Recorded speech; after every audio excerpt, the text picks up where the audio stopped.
Okay, so picture this. You're at the absolute top of your game, right? A professional athlete. And suddenly your life is just cut short, tragically. All because of a love triangle gone wrong.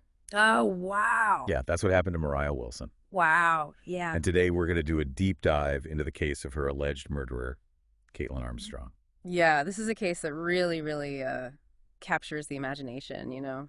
Just a twisting tale of jealousy, escape, and then ultimately justice, you know? Yeah, exactly. Getting served. And we're going to unpack all of it using this episode of 48 Hours Postmortem called Capturing Mariah Wilson's Killer. It's really fascinating. It's going to be our guide. Yeah. And what's really interesting about this case is that it unfolds like a thriller, you know? Oh, totally. Every new revelation is like more shocking than the last. Yeah. We're going to see how Caitlyn Armstrong just vanished like into thin air, Right. Using a combination of like cunning and just a little bit of luck to stay one step ahead of the law. Okay, so let's link the foundation of this whole twisted love triangle, right? Okay. We've got Caitlyn Armstrong, her boyfriend, Colin Strickland, and then the victim, Mariah Wilson. Yeah. All three of them were involved in this world of professional cycling, Yes. which just adds this whole other layer, I think. Right. And it's within like this competitive high pressure world that the seeds of jealousy just seem to be sown, right? Yeah. So Caitlyn suspected there was something romantic going on between Colin and Mariah, despite Colin's insistence that, no, it's purely platonic. Right. Like, we're just friends. Exactly. Yeah. Nothing to see here. And as we know, perception can be just as powerful as reality, right? Absolutely. So walk us through that night. What happened? Okay. So Mariah Wilson, she was found shot to death in an apartment in Austin, Texas. Okay. And the evidence very quickly pointed towards Caitlyn Armstrong as the prime suspect. Okay, so this is where that clerical error comes into play, right? Yeah. The one that allowed Caitlyn to go free, even though she'd already been questioned by the police. That's exactly right. So there was this discrepancy on the warrant, and the birth date listed didn't match Caitlyn's actual birth date. Oh, wow. So it seems like such a minor detail, you know? Yeah. But in the eyes of the law, it was enough to invalidate the warrant. So the police were forced to release her. Wow. Talk about a lucky break for her. Right. But a devastating misstep for the investigation. 100%. And this tiny little error gave Caitlyn this massive head start. Right. Time that she used to meticulously plan her escape. Wow. So first, she fled to New York. Okay. And then, using her sister's passport, she boarded a flight to Costa Rica. Whoa. Putting thousands of miles between her and the authorities. Yeah. It's like something out of a movie, right? Totally. A fugitive on the run, you know, assuming a new identity. Yeah. Blending into a new country. Yeah. Did she have any connections in Costa Rica?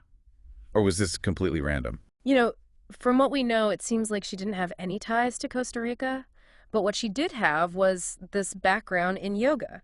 Oh, interesting. And that skill would prove to be instrumental in her attempt to like make this new life. So she used her passion for yoga to integrate herself into the local community. Yes. That's actually pretty clever. It is. It is. I have to admit. So she immersed herself in the world of yoga. She even taught classes. Wow. She used it as a way to like connect with people. Yeah. And create a sense of like normalcy. Totally. And there's even this account from a restaurant owner who remembers Caitlyn sporting a facial bandage, and she just very casually explained it away as a surfing accident. Wait, a surfing accident? Come on, who's going to believe that? Right. It just seems so obvious, right? Right. It's so convenient. Yeah. But it speaks to Caitlyn's ability to like think on her feet, you know? Yeah. To just create a story that fit her circumstances. And remember, she was under immense pressure. She knew that the authorities, they were closing in. Totally. You know, it was only a matter of time. And this is where it gets even more crazy. Yes. Tell me about the plastic surgery. So this detail really underscores the lengths to which Caitlyn was willing to go to evade capture. Not only did she flee the country, adopt a new lifestyle, but she actually underwent plastic surgery to change her appearance. She was determined to like become someone else entirely, to erase her past and just start over, no matter what. It's chilling when you think about it. Yes. The level of planning, The cold, calculating steps she took to disappear. Yes. But the U.S. Marshals, they weren't giving up, were they? No. They were on her trail the whole time, weren't they? Yeah, every step of the way, using every tool they had to try and track her down. And it was their understanding of Caitlyn's character, her love for yoga, that led to her capture. You're exactly right. Okay, tell me more about this. How did they use her love of yoga to catch her? So, in a last-ditch effort to find her, they came up with this kind of unconventional plan. Okay. They decided to exploit Caitlyn's involvement in the yoga community by making a fake job posting. What? Yeah, so they crafted this enticing ad for a yoga instructor. Wow. And they posted it on a local Facebook page that was frequented by the Costa Rican yoga community. So they set a trap, They did. hoping she would take the bait. Yeah, hoping she would bite. That's pretty bold. It was a total gamble, for sure. Wow. But one that paid off in a way they couldn't have imagined. I bet. What happened next? Did Caitlyn fall for it? Hook, line, and sinker. So Caitlyn, believing this was like her big break, her chance to truly embed herself into this new life, she responded to the ad almost immediately. She even arranged a meeting with the quote-unquote employers. Little did she know she was walking straight into the arms of the law. Oh, wow. So they had their trap set, the bait was dangled, and Caitlyn, thinking this is her big break, just swam right towards it. She did. What happened at that interview? Okay, so things took a kind of an unexpected turn. Right before the meeting, Caitlyn, she contacted the employers and she claimed that she had to cover the front desk at her hostel. Uh-huh. So you might think that this was like a setback for the marshals, right? Okay. But actually it turned out to be really, really lucky. Oh, how so? Well, because this seemingly insignificant detail gave them a location. Oh. So it narrowed down their search and it provided like a tactical advantage. Yeah. Remember, up until this point, they were basically chasing a ghost, Totally. following whispers and rumors through a foreign country. It's like one of those puzzle pieces, right? It It falls into place at the right moment. Yeah. What did they do with this new information? Okay, so they decided to send one of the marshals undercover, posing as a tourist, to check out the hostel and confirm that Caitlyn was actually there. Mm. And get this, despite the plastic surgery, the marshal recognized her. Seriously. After all that effort to change her appearance, she was still ID'd. Yeah.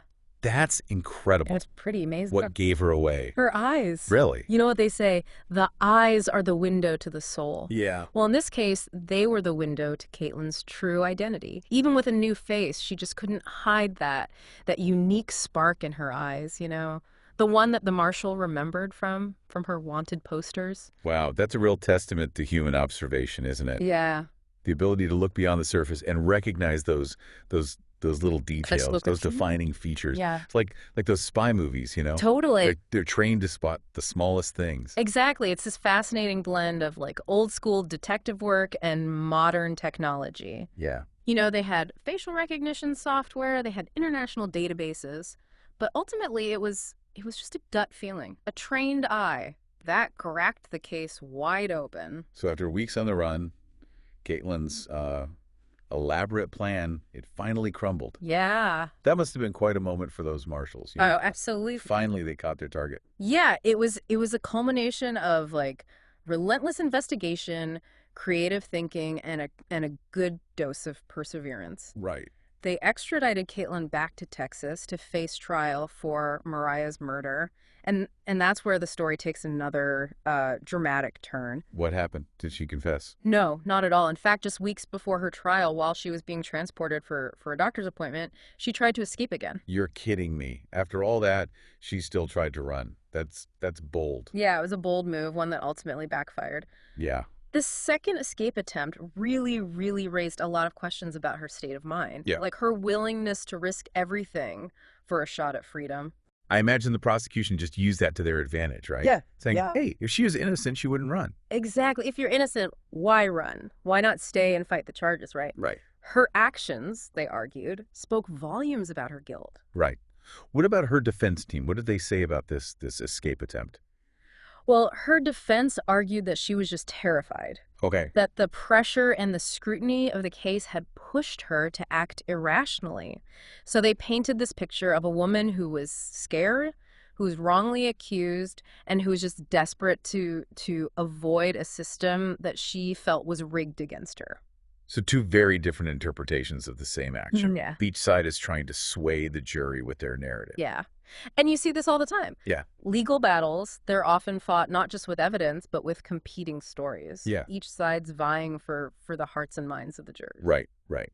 And this case in particular was very reliant on technology, right? Yeah. Specifically, Caitlyn's digital footprint.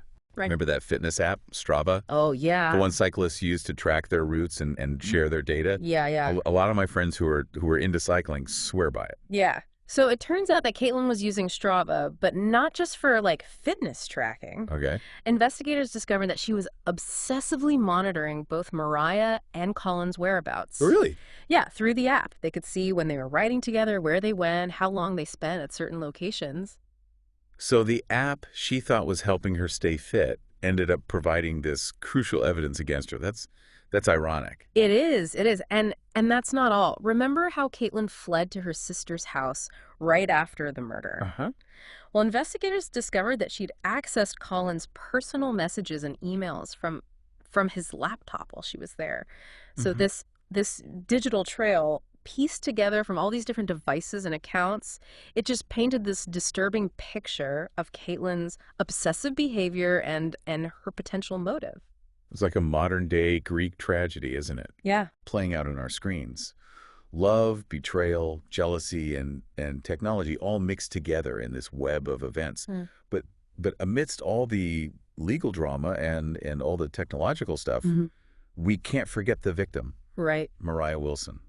Her life, her promising cycling career. It was all cut tragically short. You're absolutely right. It's all too easy to get caught up in the sensational aspects of the investigation. Yeah. The twists and turns, the escape and capture. But at the heart of it all is this young woman whose life was stolen, a family that was left devastated, a community that was robbed of a shining star. Did we learn anything about Mariah? Yeah. You know, her personality, her aspirations from the podcast. It's important to remember her as more than just a victim, right? Absolutely. The podcast episode features interviews with Mariah's loved ones, those who knew her best. Okay. They described her as this vibrant, kind, and incredibly talented athlete, someone who was deeply loved and respected by her peers. Her death sent shockwaves through the cycling community and beyond. It left a void that can never be filled. It's a stark reminder that behind every headline, every court case, there are real people, real lives that are forever changed by these events. And that brings us to Caitlyn's sentencing. Yeah, okay. A moment filled with just raw emotion and a powerful statement from Mariah's mother that left a lasting impact on everyone in the courtroom. I can only imagine. What did Mariah's mother say? I can only imagine how hard it must have been for her, Oh, yeah. to face her daughter's killer like that. Yeah. To say those words. What did she say? Well, her statement, it was just heartbreaking, Yeah. but at the same time, incredibly powerful. Yeah. She talked about Mariah's loving nature, Sure. her empathy, her belief in second chances, and then she turned to Caitlyn, and she said that Mariah, she would have listened to her, she would have tried to help her if only she had chosen like a different path, a path of honesty instead of violence. Wow. That's so powerful. Yeah. The idea that even after all that, Mariah's mother could still see some humanity in the person who took her daughter's life. Yeah. It just speaks volumes about her character, Yeah. and about forgiveness. And it underscores the devastating consequences of Caitlyn's choices. Yeah. The ripple effects. Right. That go way beyond just the violence itself. Right. There's this whole network of people, right? Yeah. Who are left to deal with the pain. Yeah. And the unanswered questions. Yeah. And the what ifs. Yeah. That just stay with them long after everything's over. Yeah, absolutely. So what was the verdict?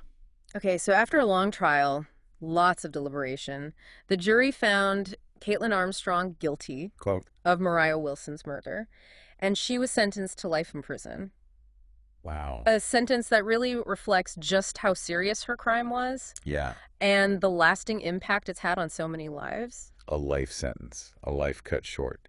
It's a tragic end to a story that started with so much promise, really, for everyone involved. Yeah.